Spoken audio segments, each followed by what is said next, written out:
Hello student. इस question में क्या कह रहा है कि a charge q is placed at a centre of uncharged hollow metallic sphere of radius a। तो सबसे पहले हम a रेडियस का एक मेटालिक स्फीयर ड्रॉ कर लेते हैं। ये हमारा a रेडियस का जो है वो मेटालिक स्फीयर जो है वो ड्रॉ हो गया।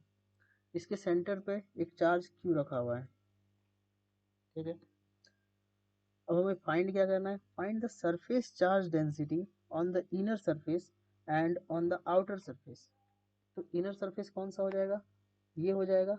आउटर सरफेस क्या हो जाएगा, ये हो जाएगा। अगर हम इस कंडक्टर के सरफेस को थोड़ा मैग्नीफाई करके देखें तो हमें क्या दिखता है, दिखेगा ये जो है उसका इनर सरफेस हम बना लेते हैं और ये जो है उसका आउटर सरफेस बना लेते हैं। ये जो है वो आउटर सरफेस है। ठीक है, मतलब ये जो है वो आउटर सरफेस है और ये जो है उसका इनर सरफेस है।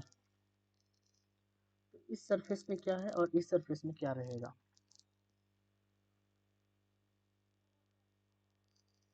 हमको हमें ये पता है कि इनसाइड अ कंडक्टर जो है वो इलेक्ट्रिक फील्ड क्या होता है, inside a conductor there is no electric field. कोई भी इलेक्ट्रिक फील्ड नहीं होता है, यानी इलेक्ट्रिक फील्ड क्या होता है, जीरो होता है। तो from Gauss law E D S equals to Q enclose by epsilon naught होता है। तो ये क्या हो जाएगा, जीरो हो जाएगा। यानी कि क्यू इनक्लोज क्या हो जाएगा, जीरो हो जाएगा। यानी कि इस रेड पोर्शन के अंदर जो भी चार्ज इनक्लोज होगा वो जीरो होना चाहिए। तो वो जीरो कब होगा, जब ये इनर सरफेस पे जो है वो माइनस क्यू चार्ज होगा। अब इनर सरफेस पे जो है माइनस क्यू चार्ज है तो इस सरफेस पे जो है वो प्लस क्यू चार्ज आ जाएगा।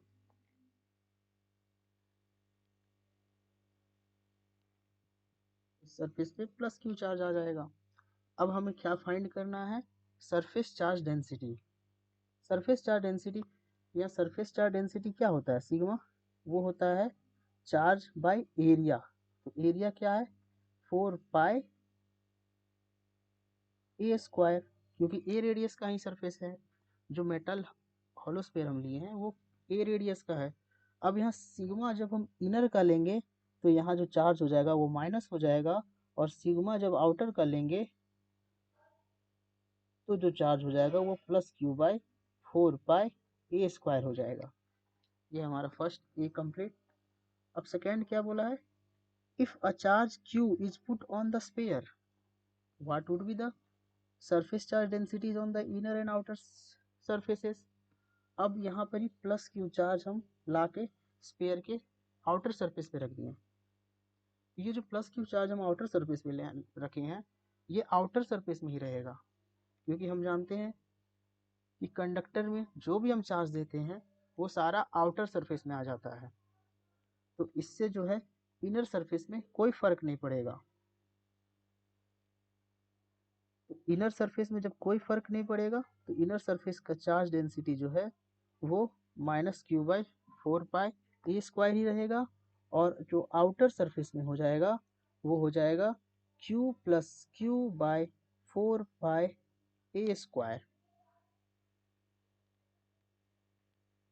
अब सी नंबर में हमें क्या पूछा गया है कि find the electric field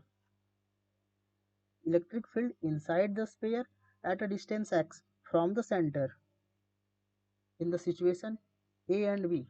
both situation के लिए बताना है। तो उसके के लिए हम एक गॉसियन सरफेस ड्रॉ कर लेते हैं x डिस्टेंस पे। ये x डिस्टेंस पे हम गॉसियन सरफेस ड्रॉ कर दिए। अब ये गॉसियन सरफेस ड्रॉ कर दिए तो अगर हम E dot D S equals to Q enclose by epsilon naught लगाएंगे, यहाँ x डिस्टेंस पे किसी भी पॉइंट हम मान लिए p, इस पॉइंट पे, तो मेरा इलेक्ट्रिक फील्ड क्या आएगा, इस पूरे रीजन में कांस्टेंट आएगा। पहले तो इलेक्ट्रिक फील्ड का जो डायरेक्शन होगा इधर से आउटवर्ड की ओर होगा, और ये जो सभी सरफेस हम लेंगे वो सरफेस में ds का भी जो होगा वो आउटवर्ड ही होगा। तो क्या हो जाएगा, ई ds हो जाएगा।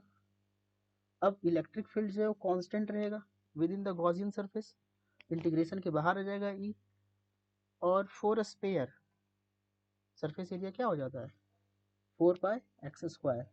तो E 4π x² equals to Q enclose by epsilon naught. अब यहाँ क्यू इनक्लोज क्या है, क्यू इनक्लोज तो वही क्यू है जो सेंटर पे रखा हुआ है।